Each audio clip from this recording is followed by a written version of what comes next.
Kalau ada satu hari yang dianggap sebagai hari besar, yang dianggap begitu penting dan bernilai, yang dirayakan semua agama, semua bangsa, maka hari raya itu namanya Old and New. Demi hari itu orang bisa membelanjakan uang berapapun, dari biaya pesta kembang api,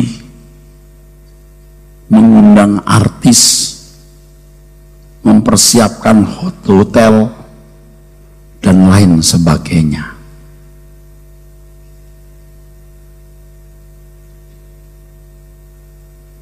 Dan pada umumnya orang tidak mau melewatkan menit, detik yang berharga ketika meninggalkan hitungan tahun, bulan, hari yang lama masuk ke hari, bulan, dan tahun yang baru. Sadarkah saudara bahwa tanggal 31 Desember seperti yang membuat banyak orang kurang tidur hari ini, semalam, itu tidak beda dengan hari sebelumnya, sama dengan nanti malam. Tidak ada kekuatan, tidak ada berkah-berkah khususnya. Itu hanya penanggalan yang dibuat manusia dan menjadi tradisi.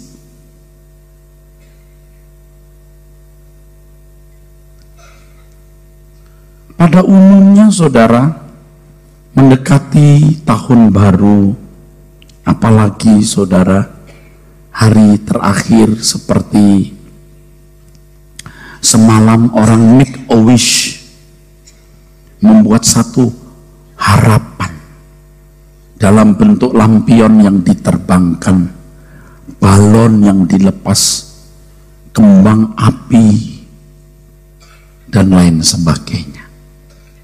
Padahal harapan itu hanya mencengkeram orang beberapa saat, bisa beberapa jam, paling lama beberapa hari. Atau jangan-jangan setelah mengucapkan dia lupa apa yang dicanangkan. Apalagi sudah hitungan bulan dan apa yang diharapkan tidak terwujud, maka semua lenyap tanpa bekas. Dari presenter, pembawa acara, pejabat, sampai rohaniwan, semua make a wish. Ada doa massal menyambut tahun 2016. Kan begitu? Ya? Dunia tidak membaik, saudaraku. Nah, kalau secara individu orang mulai punya make a wish, tahun depan lebih sehat, rezeki lebih baik, karir maju, bisnis penuh rahmat. Satu kata ini yang Bapak Ibu tidak boleh lupa.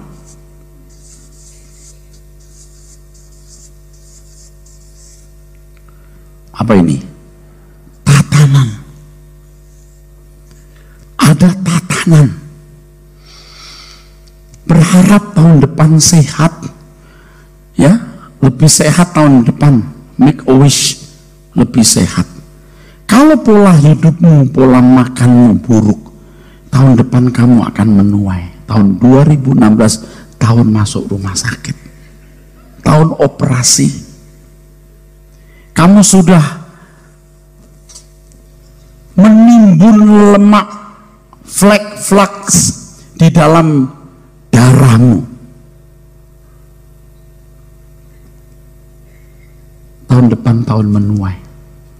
Ada yang bisnis tapi tidak memperhatikan usahanya, lebih banyak jalan-jalan, punya hobi dan lain-lain, memang lancar. Hutang sebenarnya banyak tapi uang orang yang diputar. Tunggu 2016 tahun ambruk, tahun bankrupt. Sebenarnya nggak usah make a wish untuk masalah-masalah pemenuhan kebutuhan jasmani. Nggak perlu ada tatanan. Harapan tidak bisa merubah keadaan. Harapan tidak punya kuasa sama sekali merubah nasib. Yang bisa merubah nasib dan takdirmu adalah dirimu sendiri dengan usaha yang nyata dan konkret. Makanya orang Kristen nggak perlu bikin doa menyongsong tahun 2016. Kalau kita bikin acara semacam itu, saya isi dengan khotbah, kamu pantas nggak menjadi orang yang dilindungi Tuhan. Itu maksudnya. Jadi doanya doa pertobatan, bukan doa untuk tahun depan supaya Tuhan berkati, supaya lancar. Ingat, Tuhan kita bukan Tuhan yang bisa disuap. Tuhan yang punya tatanan. Tuhan diatur oleh dirinya sendiri, dan di dalam dirinya ada tatanan, dan tatanan yang sama juga dikenakan dalam hidup manusia. Yang benar kita belajar tatanan itu dan tunduk pada tatanan itu. Beri tepuk tangan, saudara. Kadang-kadang kalau kita pergi wisata ada tempat-tempat tertentu, kita disuruh lempar uang kecil, make a wish. Ada kan? Di Roma misalnya, ada itu tempat air mancur itu kita lempar, make a wish. Itu orang-orang kafir yang tidak mengenal Allah yang benar. Allah yang benar bukan Allah yang bisa disuap. Allah yang benar adalah Allah yang punya tatanan, dan diatur tatanan itu. Dan masing-masing kita harus tunduk juga pada tatanan yang Allah kenakan, baik bagi dirinya maupun bagi orang lain, bagi manusia ciptaannya, saudaraku. Maka belajar siapa Allah kita dan bagaimana tatanannya. Ini sekarang para rohaniwan ikut-ikutan. Setiap tahun baru lalu membuat produk. Tahun depan tahun berkat, tahun kelimpahan. Apa sih? Ngerti nggak Alkitab bahwa dunia makin memburuk? Kalau tidak sesuai Alkitab, kira-kira itu apa? Tuhan bukan, dari Tuhan bukan itu. Jemaat yang mau saja tahun depan, tahun semua karir akan diberkati, semua naik jabatan, yang kepala bagian akan naik jadi direktur, yang kepala gudang naik gudang, di atas gudang. Kemarin jadi kepala gudang, kamu tidak setia kepada atasanmu, kamu mencuri barang gudang, kamu jual, lalu make a wish. Tuhan mana yang akan memberkati kamu? Makanya ya Bapak Ibu, mungkin tahun depan kita tidak perlu sampai pagi tidak tidur, nggak perlu. Banyak orang tua nunggu anak pulang, nggak bisa tidur nyenyak.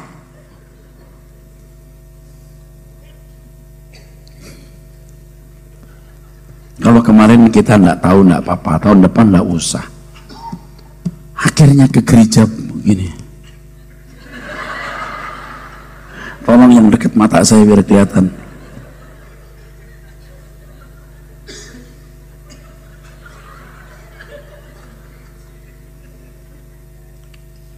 Jadi seperti lampu pohon terang.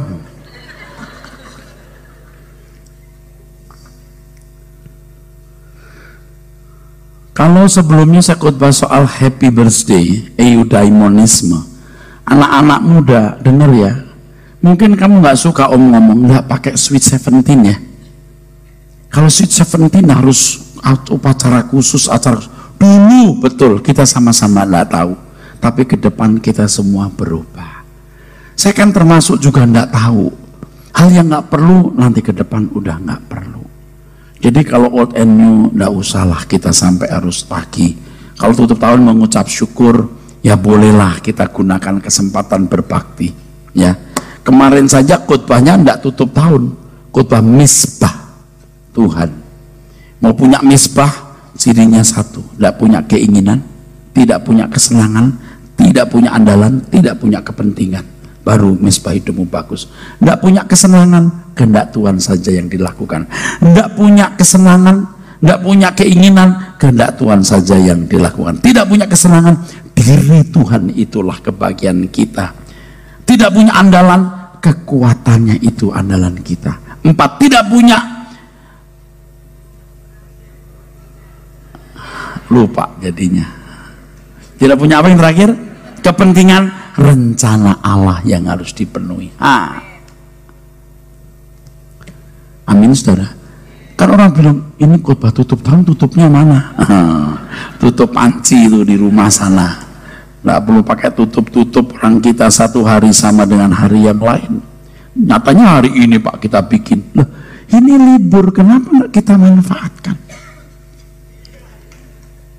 Saya sudah dari tanggal 24, 25, 26 khotbah terus. Bayangkan, kayak ngejar restoran. Tapi kalau selama masih ada kesempatan, kenapa tidak digunakan? Kembali sekarang soal tadi old and new. Sebenarnya apa sih harapan itu? Bukan nggak boleh. Kalau mengenai pemenuhan kebutuhan jasmani, mengenai makanan, minuman, dan hal-hal duniawi, tatanannya sudah ada. Amin. Tatanan, katakan.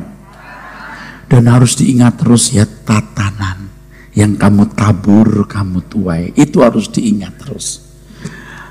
Kita punya pengharapan, Pak. Tapi harapan itu harus dikembangkan sampai meledak, diledakkan, dan dibaharui atau diupdate. Bukan tiap old and new, tapi setiap hari. Supaya menyatu dengan diri kita. Apa itu? Roma 8:17. Yuk kita baca Roma 8 ayat yang ke-17. Silahkan. Dan jika kita adalah anak, maka kita juga adalah ahli waris. Maksudnya orang-orang yang berhak menerima janji-janji Allah, yang akan menerimanya bersama-sama dengan Kristus, yaitu jika kita menderita bersama-sama dengan Dia, supaya kita juga dipermuliakan bersama-sama dengan Dia. Bapak Ibu harus punya waktu ketemu Tuhan. Harus setiap hari punya pengalaman.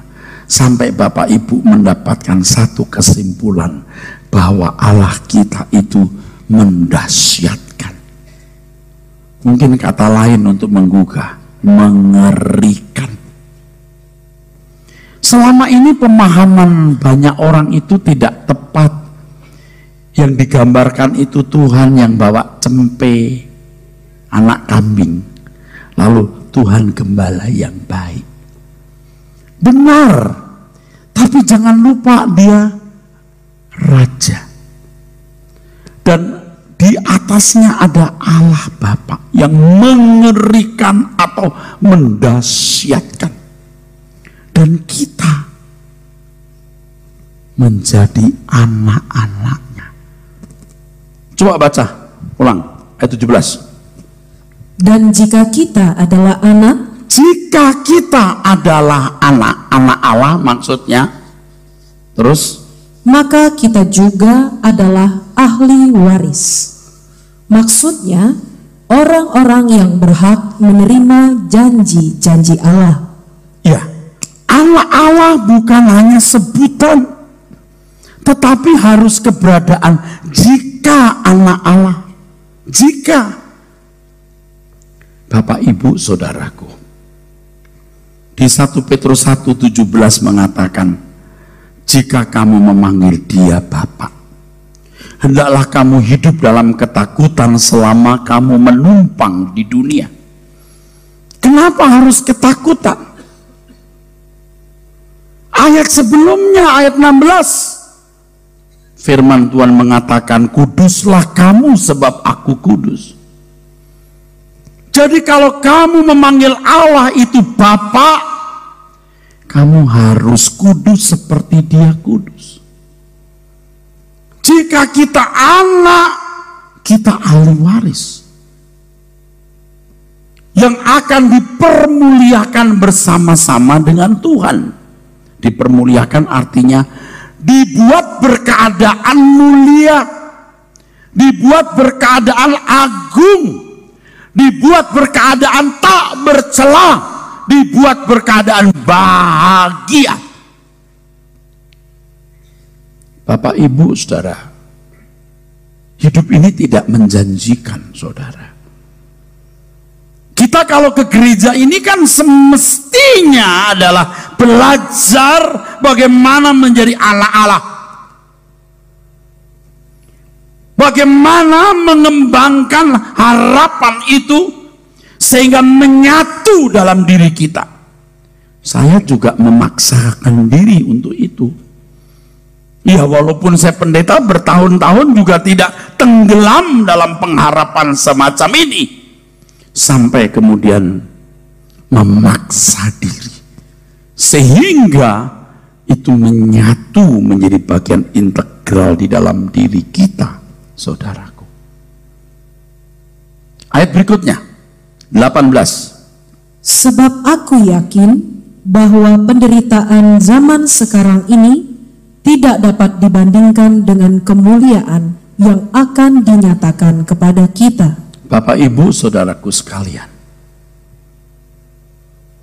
menyongsong tahun ini, jangan berpikir soal tenang atau tidak tenang, yang didasarkan pada situasi ekonomi, politik, keamanan, ekosistem bumi, dan lain-lain. Dunia ini tidak menjanjikan, tetapi kita percaya bahwa Tuhan yang hidup menyertai kita. Kita yang justru harus mengembangkan damai sejahtera Tuhan yang melampaui segala akal. Artinya, apapun dan bagaimanapun keadaan kita, kita bisa merasakan damai sejahtera Tuhan. Itu yang harus dikembangkan. Tuhan kebahagiaanku. Artinya, apapun keadaanku, aku bisa menikmati damai sejahtera. Itu yang diajarkan. Jadi gereja harus seakan-akan tidak peduli bagaimana situasi ekonomimu, situasi kesehatan dan rumah tanggamu. Seakan-akan, tapi yang penting bagaimana kamu mengenal Tuhan dan menikmati damai sejahteranya. Lalu gereja yang dewasa seakan-akan tidak melihat mujizat Allah, tapi yang diajarkan tanggung jawab. Sebab Allah punya tatanan, dan dengan tanggung jawab itu Anda membuat mujizat. Jangan tidak bertanggung jawab tapi punya hal-hal besar. Ini menyalahi tatanan. Anda jaga pola makan, pola hidup yang baik sampai umur 90 tahun tidak sakit, meninggal pun dengan tubuh yang sehat, artinya tidak menyusahkan orang. Itu mujizat. Sembuh dari sakit umur 55, 62 mati, percuma. Mengerti, saudara? Tuhan tidak menggunakan cara-cara yang tidak dewasa loh bagi orang yang dewasa. Kita termasuk orang dewasa. Amin, saudara. Seakan-akan tidak peduli, walaupun itu memang bagian yang tidak terpisahkan. Tetapi itu harus dianggap sebagai hal yang tidak sukar kalau kita bertanggung jawab. Mau sehat, mau kaya, mau cukup, berjuang. Berjuang situ. Tetapi yang saudara harus tahu hari ini adalah mengenai hal-hal yang tidak bisa dimengerti orang pada umumnya.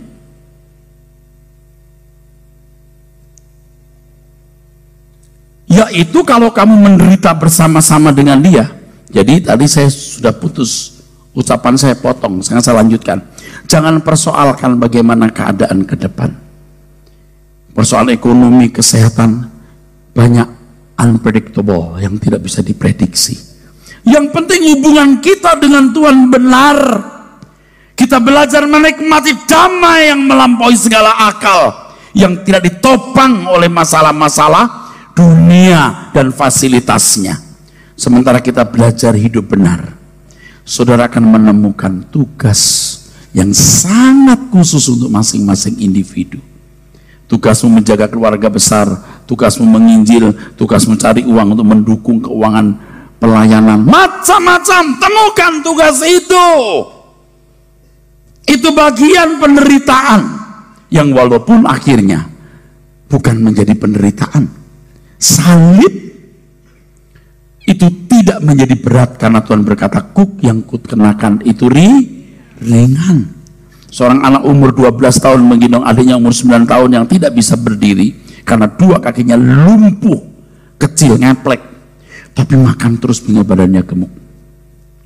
Orang berkata, berat begitu, taruh. Nggak apa-apa om. Berat, enggak om. Coba om Bin. Begitu seorang pria angkat, berat begini. Enggak om, ringan. Bengong. Kenapa? Dia sayang adiknya. Jadi ringan. Kalau kita sayang Tuhan, jadi ringan, saudaraku. Saudara harus bertumbuh sampai menjadi pengawal-pengawal kerajaan surga. Jangan hanya ngawal keluarga, ngawal hobi, ngawal kesenangan sendiri. Kawal pekerjaan Tuhan. Dan di sini saya tidak bisa bicara karena saudara harus mengalami dan menemukan di mana tempatmu untuk mengabdi. Dan jika saudara sungguh-sungguh mengalami penderitaan, di situ saudara baru tahu artinya pengharapan itu menjadi lebih kuat. Ada membayar harga pengiringan itu. Saudara bisa punya rumah, mobil bagus. Kalau ada family tidak bisa sekolah, kenapa tidak dikuliahkan? Itu nggak bisa sekolah, yaudah kerja sama gua dah. Kenapa nggak dikuliahkan? Wah Pak, kalau semua begini mati. Enggak semua. Masing-masing punya tugas. Banyak orang pelit-pelit. Dia nggak peduli keluarga besarnya. Ada yang nggak sekolah. Bisa jadi, maaf ya, jadi PSK. Kalau dia cantik, laku jual diri. Jual narkoba. Kenapa kita tidak menolong mereka? Harus berani mengambil bagian. Saudara harus menyisihkan uang untuk orang-orang yang susah. Tentu untuk pekerjaan Tuhan seperti ini dengan biaya begitu besar, saudara harus menyisihkan. Harus menyisihkan. Apa yang saya sampaikan ini tidak bisa dinilai pakai uang. Tidak bisa dibayar. Dan saya bersyukur kalau saya menjadi pendeta yang tidak mengambil uang perpuluhan. Supaya saya bicara dengan tegas, tidak bermaksud nakut-nakutin orang ke neraka, tapi tulus supaya bisa membawa saudara ke surga. Cuman masalahnya berat. Kalau saya berkata, yuk kita ke Pattaya, wah di sana ada begini, Bogono. Anda punya bayangan Pattaya. Yuk kita ke Eropa Timur, Perah. Oh bagus, itu kotanya bagus, kota kuno. Rumah-rumahnya juga masih kuno-kuno, bagus-bagus terpelihara. People Parknya juga bagus. Kebayanglah sedikit. Tapi kalau saya bilang, yuk ke Langit Baru, pusing. Tapi sebenarnya saya cuma mau ngajak begitu. Ayo kita ke Langit Baru. Maka harus ditopang dengan banyak pengertian mengenai apa itu hidup, apa itu dosa, apa itu kekekalan. Baru ada gambaran dan Anda ngerti. Makanya kalau orang nggak tekun mendengar, pusing dia. Saya ingatkan ya saudara, makin tahun umur kita makin habis. Makin tahun kiamat makin dekat. Baik kiamat dunia ini maupun kiamat pribadi masing pribadi. Pribadi lepas pribadi kan punya kiamatnya. Itu pasti Pak. Seandainya kita tidak punya sakit, kita uang cukup, limpah, kaya, terhormat 1000 tahun, tidak usah 70 tahun. Tapi di ujung 1000 tahun tidak jelas nasibmu. Berani nggak kau menikmati hidup? Bahagiakah kita? Nggak bisa, nggak tenang. Apalagi cuma 70-80 tahun. Kenapa kita tidak mempersiapkan diri dengan baik? nggak kebayar pakai duit khotbah ini. Nggak bisa dinilai. Ini petunjuk bagaimana membaca peta menemukan harta karun abadi. Jadi saudara jangan remehkan, berpikirlah realistis. Realistis artinya kita pasti mati, dan kita juga tidak tahu kapan itu.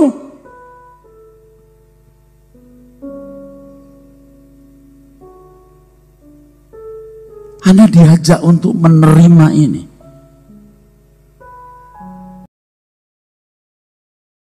Saudara nanti kalau tidak lama di ruang ICU sudah di ujung maut, sudah ngap-ngap baru tahu khotbah pendeta itu benar. Tapi kalau saudara hari ini melecehkan firman ini, you akan menyesal. Nuranimu harus dipakai. Ini nggak ada urusan duit, nggak ada urusan perpuluhan, nggak ada urusan uangnya. Ini urusan nyawamu.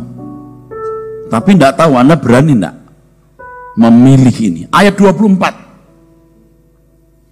Sebab kita diselamatkan dalam pengharapan. Diselamatkan dalam pengharapan, artinya mana keselamatan itu? Apa hasilnya? Jangan nunggu hari ini. Jangan melihat hari ini. Jangan Anda ukur dengan berkat hari ini. Ini kesalahan banyak pendeta mengukur keselamatan dengan berkat hari ini. Terus, Tetapi pengharapan yang dilihat bukan pengharapan lagi. Sebab bagaimana orang masih mengharapkan apa yang dilihatnya? terus, Tetapi jika kita mengharapkan apa yang tidak kita lihat, kita menantikannya dengan tekun. nah, memang hari ini tidak kelihatan. Kita mah belum apa-apa, Pak. Dibanding dengan orang Kristen abad mula-mula, selama 350 tahun mereka menderita, masih eksis kekristenan. Dianiaya seakan-akan Tuhan tidak ada. Disiksa seakan-akan Tuhan tidak bela. Dibunuh semena-mena seakan-akan Tuhan tidak ada. Mereka berkata Yesus akan datang kembali. Mereka memiliki semangat eskatomania yang begitu kuat. Eskato itu menantikan dengan fanatik kedatangan Tuhan. Toh sampai mereka mati tercapek-capek di Kolosium di Roma sana, tidak ada gerakan yang nampak, yang nyata dari Tuhan membela mereka. Tetapi mereka tetap setia. Kita belum apa-apa, diselamatkan dalam pengharapan. Justru orang Kristen yang benar harus terikat dengan pengharapan itu, bukan ukuran dan bukti berkat jasmani sebagai ukuran keselamatan. Kalau dulu kita kan masih bodoh, kalau kita menginjil kita berkata, Cik ke gereja Cik, nanti laris lo tokonya, gitu. Loh itu benar, nanti Tuhan berkati le Cik kalau ke gereja. Kita menyesatkan. Kalau Cik mau diberkatin Cik rajin, that's it, no more. Amin.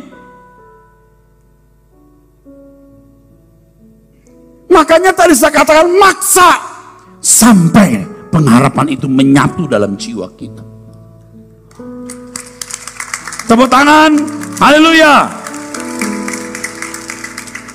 Saya kira ya dari pengalaman hidup, dari teropongan saya, banyak kita yang memang duniawi dan susah hatinya untuk memiliki pengharapan itu. Satu, mencintai dunia. Dua, tidak mau berkorban dan menderita untuk Tuhan. Belum sampai menjadi anggur yang tercurah atau yang terpecah. You nggak berhak punya pengharapan itu. Dari hidupmu hari ini yang kotor, dari percintaan duniamu, dan tidak ada pembelaanmu kepada Tuhan, kamu nggak berhak punya pengharapan. Yang pendeta susah, saudara, kalau lagi mimpin di peti mati, mau bilang dia masuk neraka nggak bisa, mau bilang masuk surga kita bingung, saudaraku. Tapi kalau kita tahu, kita mesti ngomong, orang ini setia pada harinya. Hari terakhirnya, itu bisa. Bapak Ibu, kita mau belajar hidup dalam pengharapan, amin. Di diselamatkan dalam pengharapan, amin. Dalam pengharapan, nggak jelas bagi orang yang tidak jelas, abstrak bagi orang yang abstrak, tapi nyata bagi orang yang percaya dan berani ambil resiko. Aku pilih ini, aku pilih ini. Aku mengajak saudara begitu. Saya juga maksa diri saya untuk itu. Nggak ada senangnya hidup ini.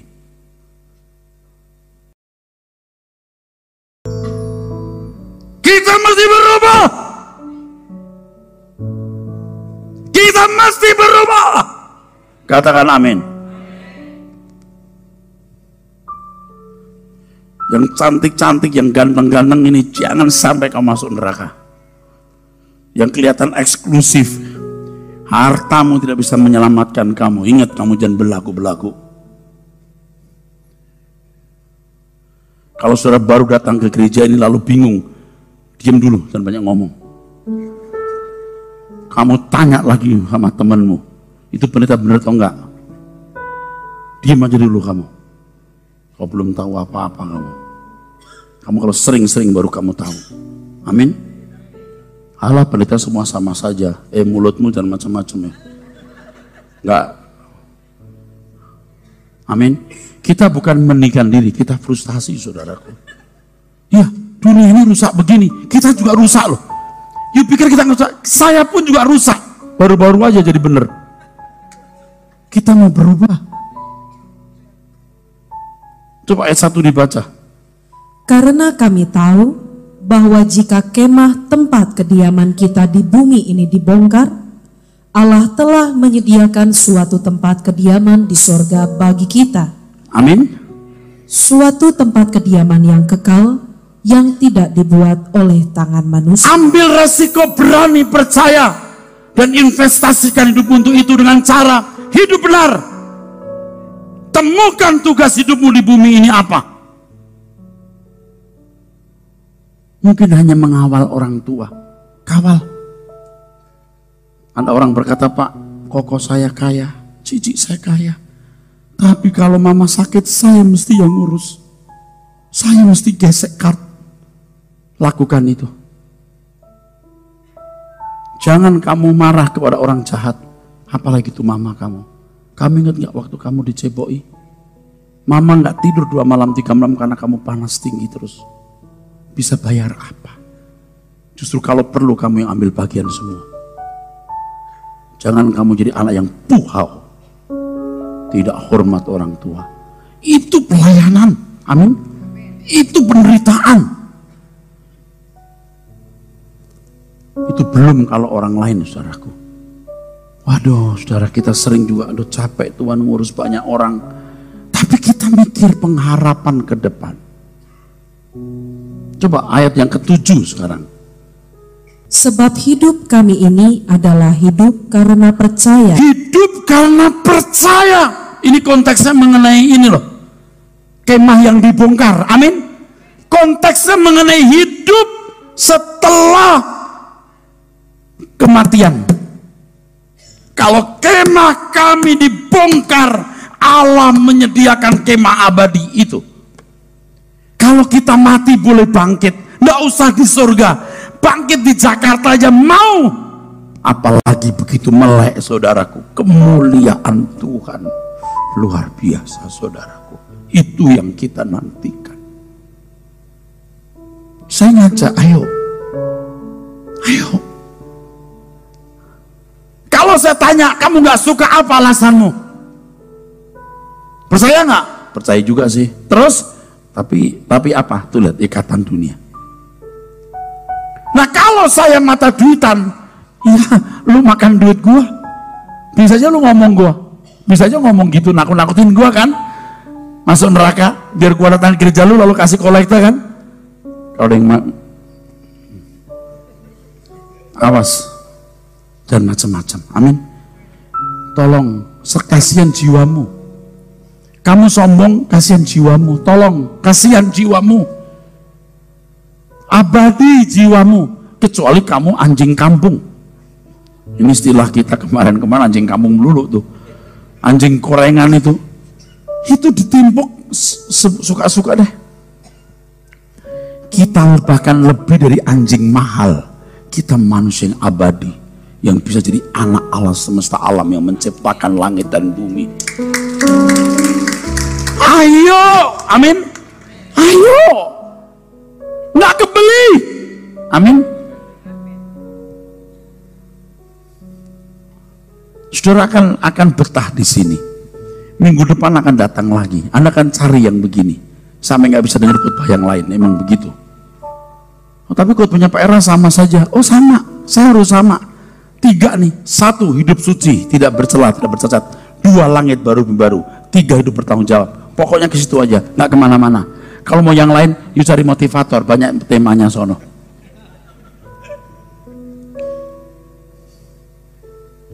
Ayat 7 dibaca lengkap dari awal. Sebab hidup kami ini adalah hidup karena percaya, bukan karena melihat.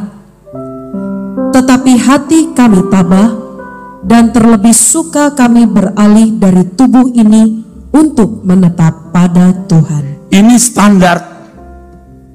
Not by sight, but by faith. Not by sight, but by faith. Bukan dengan penglihatan, tapi dengan iman. Memang gak jelas. Kalau hanya gagal studi, gagal karir, gagal berumah tangga, belumlah kegagalan. Jangan tenggelam dalam kegagalan itu. Jangan mikir nasib, enggak. Justru keadaan itu membuat saudara lebih mudah. Saya bawa ke surga. Jangan ratapi. Kita harus mental bangsawan. Sebesar apapun masalah kita, jangan bawa kepada kepahitan. Pahit kepada orang yang mengkhianati kita. Pahit kepada orang yang buat kita menjadi seperti hari ini. Ampuni. Aku tidak berhak untuk menuntut mereka. Kembalikan semua ke Tuhan. Amin. Sekarang saudara harus belajar ini. Kita tidak mengerti, tapi kita percaya. Dan seiring perjalanan waktu kita mengalami Tuhan yang hidup, menghayati Tuhan yang mendahsyatkan, yang mengerikan. Dan aku boleh menjadi anaknya. Luar biasa. Kita duduk di mobil, ada sopir sebelah kanan kita, kita lihat langit. Lagu ini tercipta.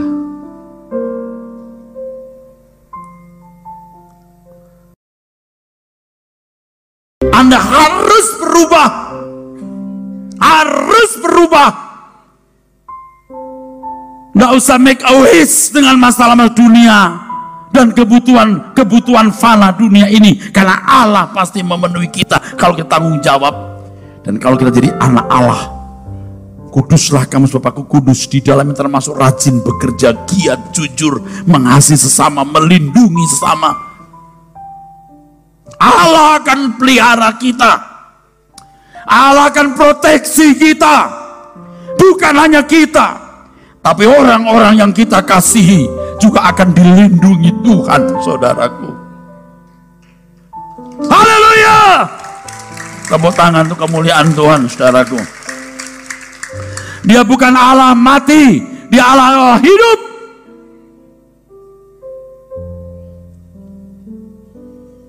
Berubahlah, saudaraku. Pindahkan hatimu ke dalam kerajaan surga.